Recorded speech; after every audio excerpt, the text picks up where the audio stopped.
वतीनं वैदंडी गटाच्या वतीनं सातारा जिल्हास्तरीय बैठक व नवीन पदाधिकाऱ्यांची निवडी शासकीय गेस्ट हाऊसमध्ये होत आहेत. तर पहिली कार्यकारिणी आपण सातारा जिल्ह्याची पूर्णपणे बरखास्त करून नवीन जिल्ह्यात आता मजबूतीनं संघटनेची बांधणी करणार आहे. आणि त्या बांधणीच्या अनुषंगानं आज दलित महासंघाच्या सातारा जिल्हाध्यक्षपदी आमचे मित्र मान्य निलेश नेताजीराव खुडे यांची निवड करण्यात आली आहे. तसेच आदिवासी प्राध्यापकाचे पदी आपण निवड केलेली आहे. तसेच फलटण तालुक्यातून पूजा अविनाश भोसले यांची महिला आघाडीच्या आदिवासी प्राध्यापकांच्या सचिवपदी, तर रागिनी विनोद भोसले यांची महिला आघाडीच्या उपाध्यक्षपदी निवड केलेली आहे. आणि ही निवड करत असताना दलित महासंघ असेल किंवा दलित महासंघ प्रणित आदिवासी प्राध्यापक असेल याची सातारा जिल्ह्यामध्ये मजबूतीने यापुढे बांधणी करणार आहे.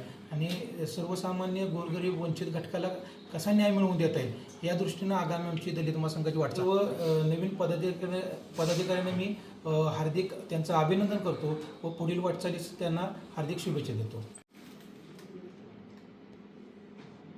घरकुल भेटलं, आमच्या गरीब लोकांना आजपर्यंत काय भेटलं नाही सर. तर आजपर्यंत त्यांना जसं भेटलं तसं आम्हाला बी भेटावं असं विनंती आहे आपली. मधुकर वायदंडे यांनी सर्वांना एकत्र येऊन आणि वेगवेगळे पद आधी वाटप केले आहे. तसे माझ्या पत्नीला पूजा अविनाश भोसले तिला पण जिल्हाध्यक्ष म्हणून पद दिलं आहे. तरी ती एकनिष्ठेने आणि समाजाच्या पूर्ण गरजा डोळ्यासमोर ठेवून कोणाला काय लागतंय, कोणाला काय नाही लागत आणि कोणावर अन्याय होतोय हे सत्यामध्ये आढळून आणण्याचं काम करत राहील.